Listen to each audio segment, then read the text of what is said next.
નમસ્કાર વિદ્યાર્થી મિત્રો, કેમ છો? મજામાં ને? આજે આપણે ધોરણ 3 વિષય ગણિત અને પ્રકરણ નંબર 7 સમય પર જાય છે ભણીશું. તો વિદ્યાર્થી મિત્રો, આગળના ભાગમાં આપણે શું શીખી ગયા? તો આગળના ભાગમાં આપણે કેલેન્ડર વિશે ઘણું બધું શીખી ગયા. જેવી રીતે કેલેન્ડરના આધારે આપણે ખાલી જગ્યા પૂરતા શીખ્યા, પછી તહેવારોના આધારે આપણે તારીખ લખતા શીખ્યા, તારીખના આધારે તહેવારો લખતા શીખ્યા અને યોગ્ય રીતે ખાલી સ્થાનમાં વર્ષો પૂરતા પણ આપણે શીખ્યા. તો વિદ્યાર્થી મિત્રો, આ બધું આગળના ભાગમાં આપણે શીખી ગયા. તો આજે આપણે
12, 18, 24, 17, 18, 19. એટલે આ બધાનો જે જવાબ આવશે એક સરખો આવશે.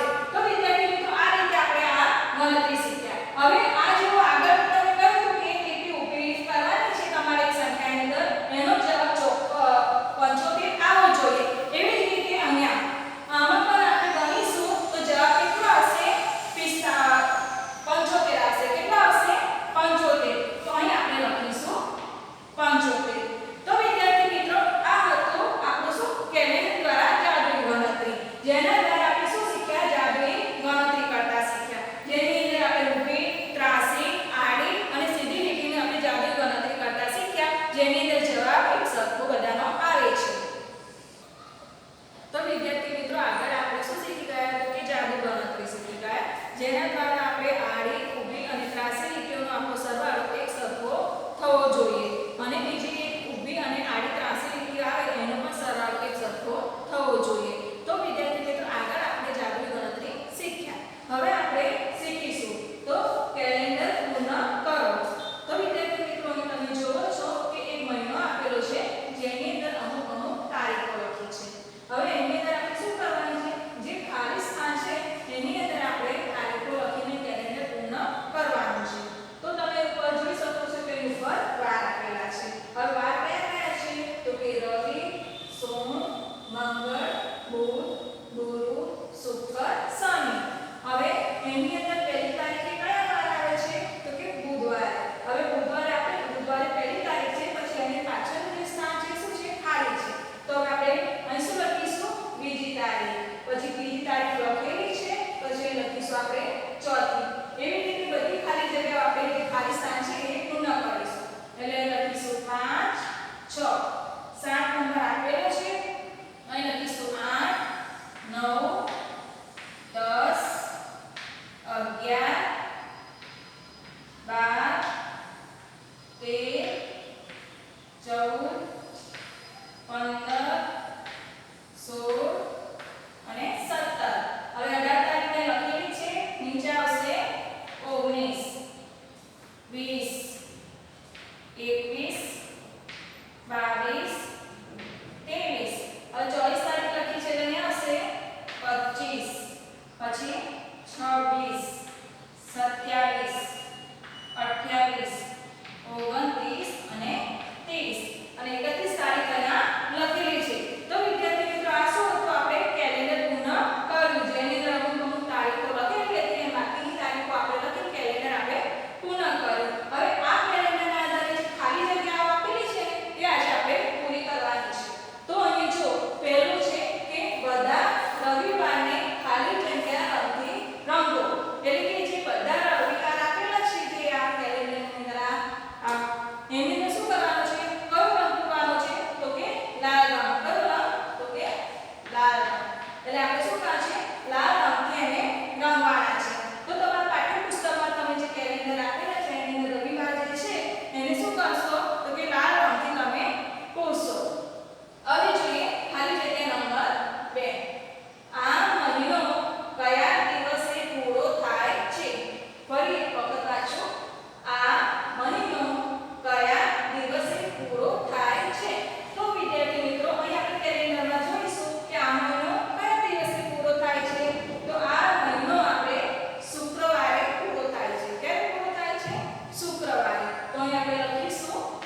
પણ રવિવાર નથી. એટલે કે 21મી તારીખે કઈ તારીખે આવે છે? કયો વાર આવે છે?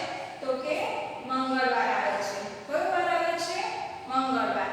તો કે 21મી તારીખે તો રવિવાર આવતો નથી, તો આપણે શું લખીશું? ના લખીશું. શું લખીશું? ના. હવે જો 29મી તારીખે કયો વાર છે? બરાબર આ જ વારે બીજા અઠવાડિયામાં કઈ તારીખ હશે? એટલે કે 29મી તારીખે કયો વાર છે? બરોબર. અને બરાબર આ જ વારે બીજા અઠવાડિયામાં કઈ તારીખ હશે? એટલે કે આપણે આગળના મહિનાની અંદર કઈ તારીખ આવે છે એ અઠવાડિયાની અંદર એ જોવાનું છે. એટલે આપણે જોઈશું 29 તારીખ. હવે 29 તારીખે શું છે? તો કે બુધવાર છે. શું છે? બુધવાર. પછી બુધવાર પછી 30 તારીખ છે અને 31 તારીખ છે. બરોબર. હવે 31 તારીખે તો આપણો મહિનો પૂરો થઈ જાય છે. એટલે આપણે ગણવાનું છે કે 31 તારીખ પછી પહેલી, બીજી, ત્રીજી, ચોથી અને પાંચમી. કઈ આવશે? પાંચમી તારીખે. જો ફરી વખત ગણીએ, પહેલી, બીજી, ત્રીજી, ચોથી અને પાંચમી. તો કે આવતા અઠવાડિયામાં 29 તારીખે બુધવારે કયો વાર કઈ તારીખ આવશે? તો કે પાંચમી તારીખ આવશે. કઈ તારીખે આવશે? પાંચમી. તો આપણે લખીશું 5. બરોબર. હવે જોઈએ નંબર 8.